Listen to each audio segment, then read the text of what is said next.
Dear friends, when the Free Railway Engines was first published in May 1945, a foreword to it was probably not considered. Within 6 months, however, it became clear that the book wasn't going to be the slight affair that had perhaps been expected. 25 books were to follow, all with forewords, in a sequence that became known as the Railway series. And yet, despite numerous reprintings, the little book that started the wheels turning remained without a preface. Now, for this new edition, more than 50 years later, a foreword is thought appropriate. I feel very privileged, not only to have been asked to write it, but to have the chance to dedicate the stories to the memory of my father, their creator, Christopher Awdry, the author's son.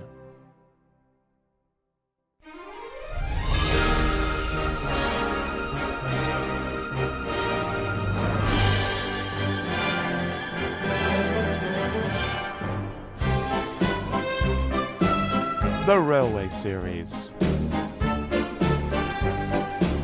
Stories written by the Reverend Wilbert Awdry and his son Christopher Awdry.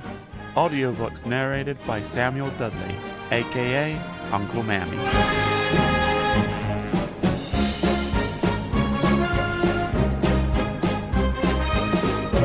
Book 1. The Free Railway Engines.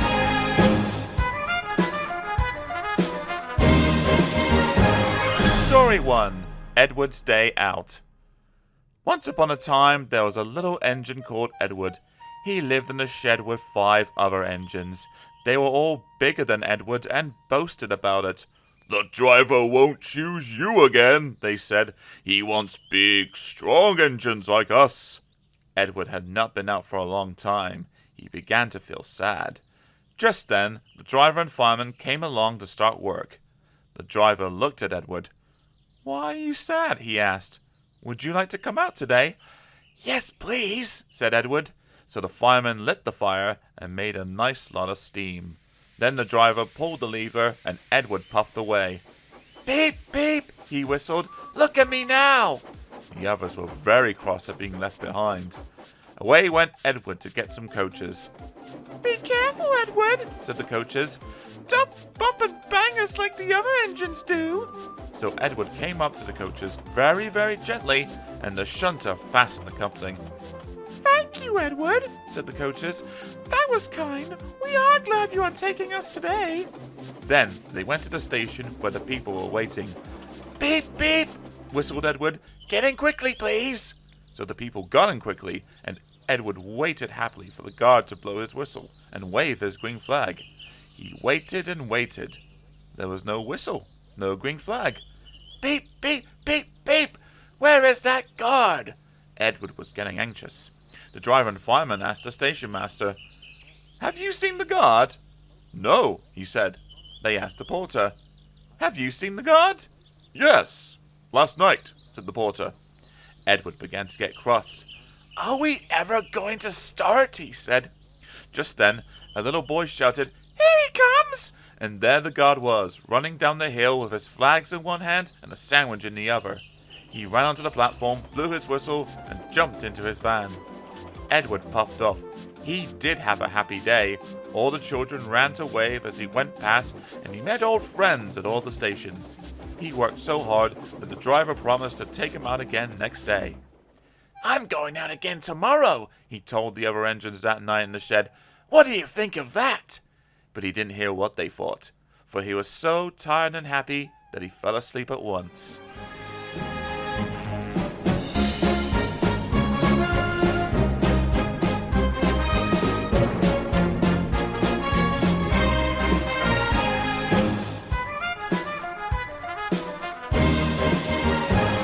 Story 2. Edward and Gordon. One of the engines in Edward's shed was called Gordon. He was very big and very proud. "You watch me this afternoon, little Edward," he boasted, "as I rush through the express. That will be a splendid sight for you." Just then his driver pulled the lever. "Goodbye, little Edward," said Gordon as he puffed away. "Look out for me this afternoon." Edward went off too to do some shunting. Edward liked shunting. It was fun playing with trucks. He would come up quietly and give them a pull.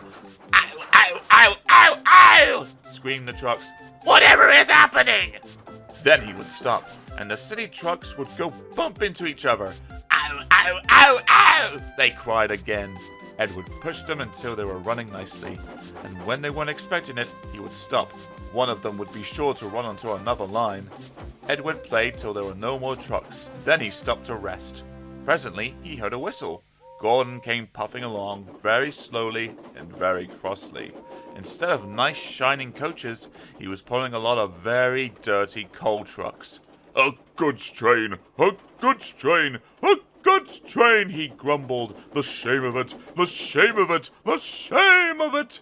He went slowly through, with the trucks clattering and banging behind him.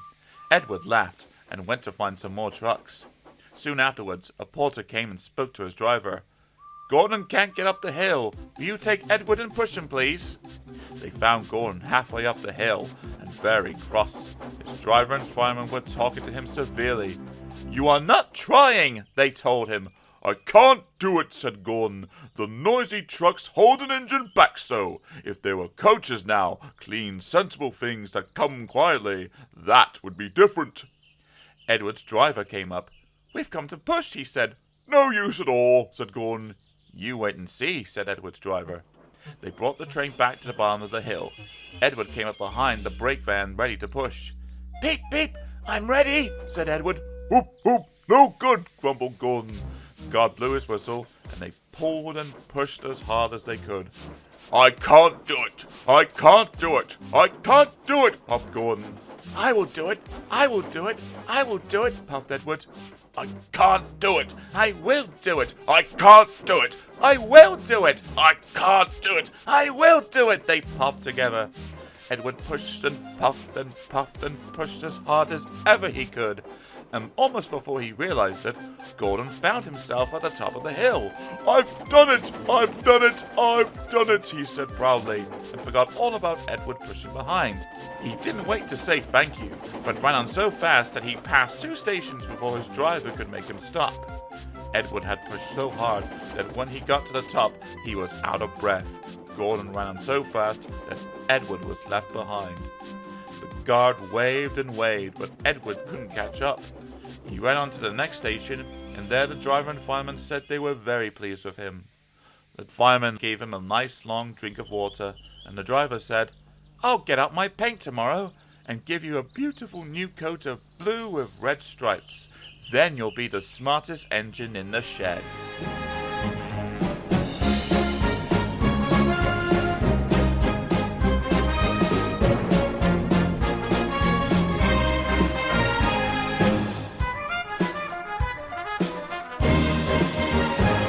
Story 3. The Sad Story of Henry. Once an engine attached to a train was afraid of a few drops of rain. It went into a tunnel and squeaked through its funnel and never came out again. The engine's name was Henry. His driver and fireman argued with him, but he would not move. "The rain will spoil my lovely green paint and red stripes," he said. The guard blew his whistle till he had no more breath, and waved his flags till his arms ached, but Henry still stayed in the tunnel and blew steam at him. "I am not going to spoil my lovely green paint and red stripes for you," he said rudely. The passengers came and argued too, but Henry would not move. A fat director who was on the train told the guard to get a rope. "We will pull you out," he said, but Henry only blew steam at him and made him wet. They hooked the rope on and all pulled, except the fat director. "My doctor has forbidden me to pull," he said. They pulled and pulled and pulled, but still Henry stayed in the tunnel. Then they tried pushing from the other end. The fat director said, "1, 2, 3, push!" but did not help. "My doctor has forbidden me to push," he said. They pushed and pushed and pushed, but still Henry stayed in the tunnel. At last another train came. The guard waved his red flag and stopped it. The 2 engine drivers, the 2 firemen, and the 2 guards went and argued with Henry. "Look, it has stopped raining," they said. "Yes, but it will begin again soon," said Henry. "And what will become of my green paint with red stripes then?" So they brought the other engine up, and it pushed and puffed and puffed and pushed as hard as ever it could. But still, Henry stayed in the tunnel. So they gave it up. They told Henry, "We shall leave you here for always and always and always." They took up the old rails, built a wall in front of him, and cut a new tunnel. Now Henry can't get out, and he watches the trains rushing through the new tunnel. He is very sad because no one will ever see his lovely green paint with red stripes again. But I think he deserved it. Don't you?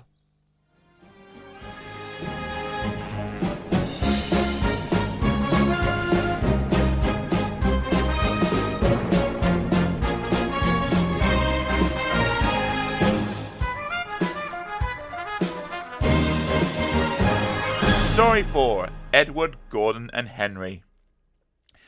Edward and Gordon often went through the tunnel where Henry was shut up. Edward would say, "Beep, beep, hello," and Gordon would say, "Boop, boop, boop, serves you right." Poor Henry had no steam to answer. His fire had gone out. Soot and dirt from the tunnel roof had spoiled his lovely green paint and red stripes. He was cold and unhappy and wanted to come out and pull trains too. Gordon always pulled the express. He was proud of being the only engine strong enough to do it. There were many heavy coaches, full of important people, like the fat director who had punished Henry. Gordon was seeing how fast he could go. "Hurry, hurry, hurry," he panted. "Jiggity-trot, jiggity-trot, jiggity-trot," said the coaches. Gordon could see Henry's tunnel in front. "In a minute," he thought, "I'll whoop, whoop, whoop at Henry and rush through and out into the open again." Closer and closer he came. He was almost there when crack, whoosh! He was in a cloud of steam, going slower and slower. His driver stopped the train. "What has happened to me?" asked Gordon. "I feel so weak." "You burst your safety valve," said the driver. "You can't pull the train anymore." "Oh dear," said Gordon. "We were going so nicely too. Look at Henry laughing at me." Gordon made a face at Henry and blew smoke at him. Everybody got out and came to see Henry. "Phew," said the fat director. "I never liked these big engines. Always going wrong. Send for another engine at once." While the guard went to find one, they uncoupled Gordon and ran in on the siding out of the way. The only engine left in the shed was Edward. "I'll come and try," he said. Gordon saw him coming. "That's no use," he said. "Edward can't pull the train." Edward puffed and pulled and pulled and puffed, but he couldn't move the heavy coaches. "I told you so," said Gordon rudely. "Why not let Henry try?" "Yes," said the fat director, "I will." "Will you help pull this train, Henry?" he asked. "Yes," said Henry at once. So Gordon's driver and fireman lit his fire. Some plate layers broke down the wall and put back the rails, and when he had steam up, Henry puffed out. He was dirty, his boiler was black, and he was covered with cobwebs. "Oh, I'm so stiff, oh, I'm so stiff," he groaned. "You'd better have a run to ease your joints, and find a turntable," said the fat director kindly. Henry came back feeling better, and they put him in front. "Beep, beep," said Edward, "I'm ready." "Beep, beep, beep," said Henry, "so am I." "Pull hard, pull hard, pull hard," puffed Edward. "We'll do it, we'll do it, we'll do it," puffed Henry. "Pull hard, we'll do it, pull hard, we'll do it, pull hard, we'll do it," they puffed together. The heavy coaches jerked and began to move, slowly at first, then faster and faster. "We've done it together! We've done it together! We've done it together!" said Edward and Henry. "You've done it, hooray! You've done it, hooray! You've done it, hooray!" sang the coaches. All the passengers were excited. The fat director leaned out of the window to wave to Edward and Henry, but the train was going so fast that his hat blew off into a field where a goat ate it for his tea. They never stopped till they came to the big station at the end of the line. The passengers all got out and said thank you, and the fat director promised Henry a new coat of paint. "Would you like blue and red?" "Yes, please," said Henry. "Then I'll be like Edward." Edward and Henry went home quietly, and on their way they helped Gordon back to the shed. All engines are now great friends. Wasn't Henry pleased when he had his new coat? He is very proud of it, as all good engines are. But he doesn't mind the rain now, because he knows that the best way to keep his paint nice is not to run into tunnels, but to ask his driver to rub him down when the day's work is over.